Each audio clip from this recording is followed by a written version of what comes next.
Assalamualaikum warahmatullahi wabarakatuh. Alhamdulillahirabbil alamin.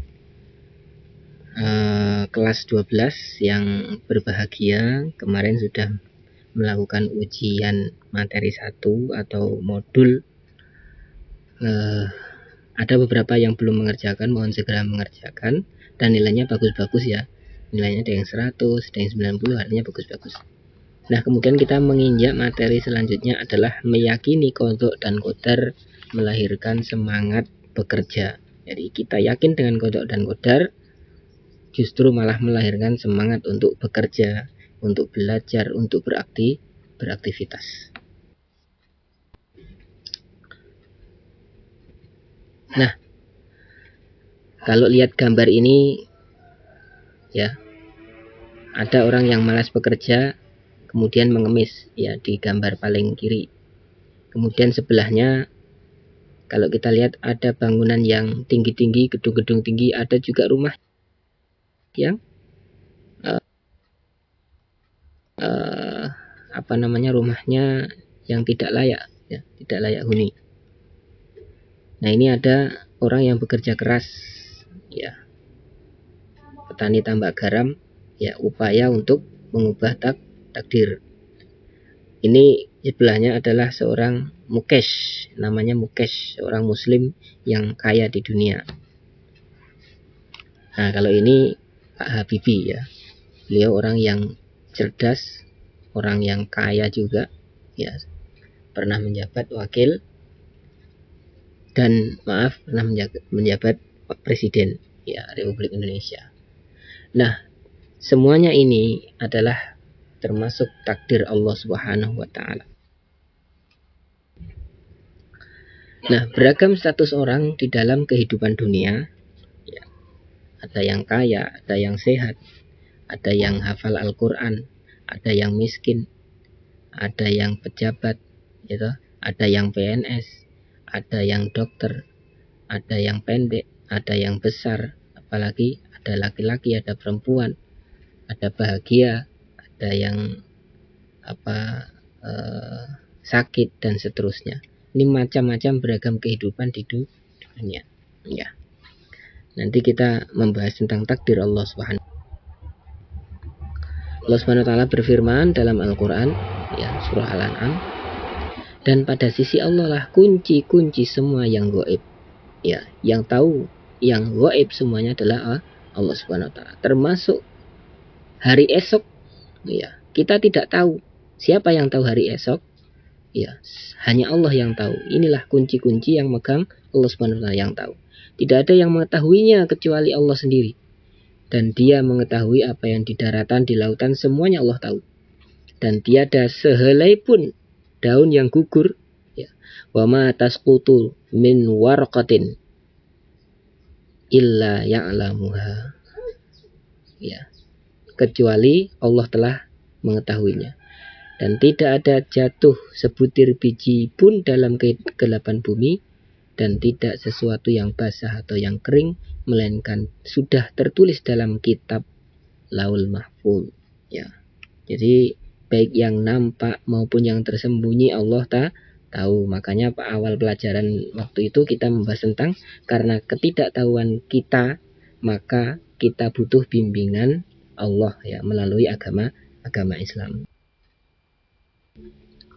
Nah, bagaimana hakikat qadha dan qadar? Ya, Allah Subhanahu wa taala ini mempunyai kehendak. Ya, Allah berkehendak. Ya. Apapun kehendak Allah, kalau Allah ingin berkehendak ya, idza arada syai'an an yaqula lahu kun fayakun. Apabila Allah berkehendak, tinggal mengatakan kun, jadi, fayakun, maka jadi. Sangat mudah bagi Allah Subhanahu wa taala. Nah, bagaimana dengan manusia? Manusia pun diberi kesempatan oleh Allah untuk berkehendak, untuk menginginkan sesuatu. Siapa yang tidak punya keinginan? Ya, siapa manusia yang nggak punya keinginan? Pasti semuanya manusia punya keinginan. Ingin ini, ingin itu, ingin. Kemudian dengan usaha, maka Allah takdirkan usaha itu sukses ya, maka orang itu akan sukses.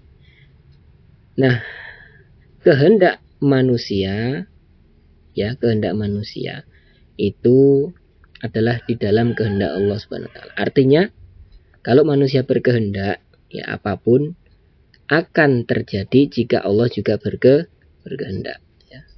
Allah menghendaki. Ya, misalkan contoh yang sangat kecil, manusia bekerja menanam atau petani menanam misalkan terong. Ya, keinginan manusia terongnya nanti akan laku, hasilnya banyak. Ternyata Allah menghendaki itu juga. Allah mentakdirkan terongnya juga hasilnya bagus, hasilnya melimpah, dan harganya juga bagus. Ini Allah yang berkehendak. Tetapi boleh jadi Allah berkehendak lain. Ternyata terongnya dimakan ulat. Allah kehendaki terongnya dimakan ulat. Ya, kemudian hasilnya ambruk, harganya juga ambruk, maka petani merugi. Tetapi kehendak manusia ingin hasilnya bagus, tetapi kehendak Allah lain. Nah, itu misalkan. Nah, jadi ada campur tangan kehendak Allah Subhanahu wa taala. Keinginan manusia tetap di dalam kehendak Allah Subhanahu wa taala. Meskipun manusia itu diberi kesempatan untuk berusaha, ya. Nah, iman kepada qada dan qadar artinya percaya dan yakin dengan sepenuh hati bahwa Allah Subhanahu wa taala telah menentukan segala sesuatu bagi makhluknya. Jadi yakin. Maka setiap kita menghadapi musibah itu karena sudah jadi takdir Allah Subhanahu wa taala, maka kita tidak perlu meratapi dengan dalam-dalam. Meratapi sangat sedih, terpukul dan sebagainya, ya. Sudah itu jadi bagian dari takdir Allah Subhanahu wa taala. Ya, sudah jadi bagian takdir Allah Subhanahu wa taala. Kalau mendapatkan sesuatu yang wah misalkan, ya, maka seorang muslim bersyukur. Tapi kalau sudah mendapatkan musibah, ya seorang muslim sabar karena sesuatu itu sudah ditetapkan oleh Allah Subhanahu wa taala. Nah, kemudian prinsip keimanan pada qada dan qadar insyaallah kita jelaskan di sekarang mengerjakan tugas yang saya singgung tadi. Ada seorang petani yang menanam melon dengan modal yang cukup banyak. Pada saat panen ternyata harganya jatuh sehingga petani tersebut merugi. Nah, berikan pendapatmu sebagai seorang muslim, bagaimanakah sikap yang harus dilakukan oleh petani tersebut? Saya kira demikian yang dapat kita sampaikan. Kurang lebihnya mohon maaf, ya. Segala sesuatu yang baik dari Allah Subhanahu wa taala, kalau itu ada kesalahan itu dari diri saya sendiri. Nah, kita bahas terkait itu insyaallah minggu depan, ya. Minggu depan. Yang perlu diketahui bahwa Allah tidak menzalimi sedikit pun pada hambanya. Assalamualaikum warahmatullahi wabarakatuh.